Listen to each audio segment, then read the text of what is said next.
vencer as crises inevitáveis da vida? Muitos de nós passaremos por grandes crises. E se não tivermos os caminhos certos para superá-las e vencê-las, pode ser que isso venha nos destruir ou simplesmente você possa cometer uma loucura contra a sua própria vida. Milhares de pessoas passaram por crises e se tornaram melhores porque seguiram os caminhos certos para saírem das determinadas tempestades. Agora, existem muitas pessoas que sofreram decepções, abandono, perdeu patrimônio, entrou em dívida e até mesmo foi traída em seus relacionamentos com pessoas e de repente elas não conseguiram se tornarem melhor. Muito pelo contrário, elas pararam debaixo daquela sombra, daquela tempestade e simplesmente perderam a direção da vida.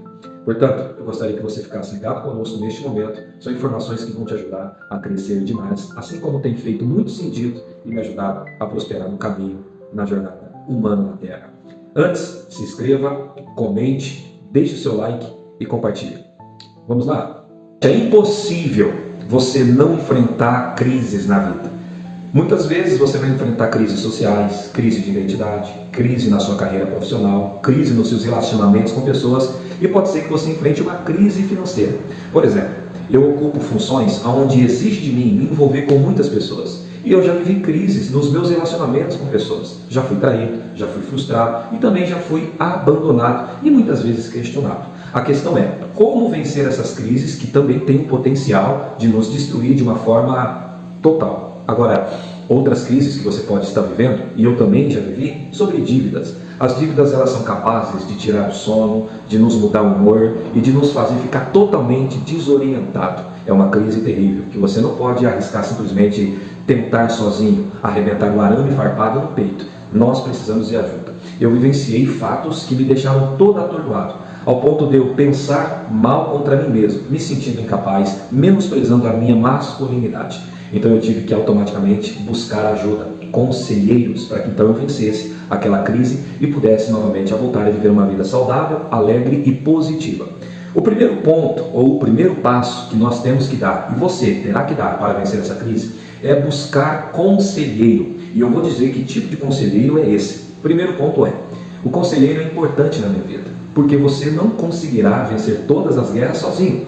Jesus Cristo, em sua humanidade, embora também Ele é Deus, quando passou por esta terra, Ele nos mostrou que não dá para encarar todos os dias ruins da vida sozinho. Ele estando prestes a morrer por nós, seres humanos, simplesmente Ele começa a sentir pavor em sua alma. E quando Ele sente pavor, Ele desabafa com Pedro, Tiago e João, que eram pessoas próximas, dizendo: a minha alma está profundamente angustiada. Por que Ele fez isso? Porque Ele percebeu que aquele momento exigiria dele essa humildade e essa condição de desabafar com alguém, mesmo que essa pessoa estivesse ali só para ouvi-lo. Então percebe que não dá para chegar na linha final ou cumprir todo o seu destino ou atingir a sua meta de vida sem você se deparar com dificuldades, e diante dessas dificuldades você terá que desabafar com conselheiros, pessoas certas. E outro ponto, a Bíblia fala de Salomão, de um homem dotado de tamanha sabedoria. E ele se cercou de conselheiros e desfrutava do conselho dessas pessoas, de homens sábios, que eram peritos ou que tinham vivido experiências e superado elas, e agora eles estavam aptos para compartilhar as experiências superadas. Então você percebe que na palavra, na Bíblia, que também é um acervo de documentos que podemos utilizar para sermos bem-sucedidos hoje, você vai ver grandes homens que se cercaram de conselheiros, e você precisa utilizar esses caminhos também. A propósito, os homens que marcaram o tempo em que nós vivemos, ou a história do passado, do mundo antigo, sempre tiveram bons conselheiros para superarem momentos difíceis ou para se tornarem melhores naquilo que eles estavam fazendo. Então nós precisamos começar a recorrer a esses caminhos, buscar conselheiros adequados. Agora, segundo ponto sobre o conselheiro. Ele, na maioria das vezes, ele deve se enquadrar dentro desse perfil, ou seja, tem que ser uma pessoa que passou coisa semelhante ao que você passou e ela superou aquilo e hoje ela tem experiências para te compartilhar. Ela vai te ensinar o que você deve deixar de fazer e o que você deve iniciar ou começar a fazer para começar a sair dessa situação em que você está. Agora tem um terceiro fator muito importante sobre a qualificação desse conselheiro. Tem que ser uma pessoa que você sabe que é idônea, que não vai te expor diante da sociedade, mas que vai tratar com zelo, com carinho, para que você não caia ainda mais de nível, que de repente você já possa estar em queda livre. tem que ser uma pessoa idônea, zelosa, alguém que vai proteger você e nem te expor para ninguém, e nem para o melhor amigo dele. Então busque essa qualidade nesse conselheiro. Ou seja, o conselheiro ele deve ser idôneo e você deve fazer essa avaliação. Quarto fator sobre o conselheiro, de preferência, busque pessoas que não foram respingada ou molhada por aquilo que te aconteceu. Eu vou te dar um exemplo usando a minha pessoa. Eu passei por uma crise emocional que veio proveniente de uma queda financeira de praticamente R$500 mil. Dentre isso, muitas pessoas que me amam sofreram comigo. Exatamente. Por exemplo, a minha esposa, amigos e outros poucos que ficaram totalmente impactados de forma negativa com tudo isso que me aconteceu.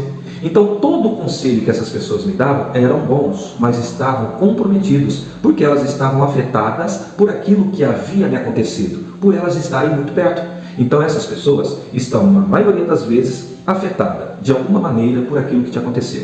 Então, o campo de orientação, de percepção delas, podem sim estar variado. Então, você vai ter que fazer o seguinte nesse quarto ponto: buscar um conselheiro, lembra-se, idôneo, alguém que superou determinada circunstância e hoje pode compartilhar a experiência com você, e alguém, nesse quarto ponto, que está fora dessa situação ou cenário que você vivenciou. Alguém que não foi afetado por aquilo que te aconteceu. Porque essa pessoa, estando do lado de fora, ela terá um ponto de vista que quem está dentro não tem. Ela não está afetada emocionalmente no seu campo de avaliação e não está comprometida ou corrompida emocionalmente. Então todo o conselho que essa pessoa vai te dar é simplesmente alguém que está em cima do morro tentando te puxar para cima. Ou seja, ela não se comprometeu, não foi contaminada com todas as histórias e situações que te cercaram. Portanto, ela terá uma visão mais equilibrada, ela conseguirá detectar coisas que você e os que estão perto não conseguiram detectar. Então esse conselheiro, de preferência, ele tem que estar de forma sóbria e uma pessoa que não foi atingida por aquilo que te aconteceu. Parece coisas simples, parece coisas que não vão ter resultados, mas se você cumprir esses princípios, como tantos governantes, outros homens de grandes empresas buscaram esse caminho, acredite, funcionaram para eles, vai funcionar para você também. Então pratique isso, porque são princípios que vai trazer luz sobre a sua vida. Que haja luz e busque conselheiros.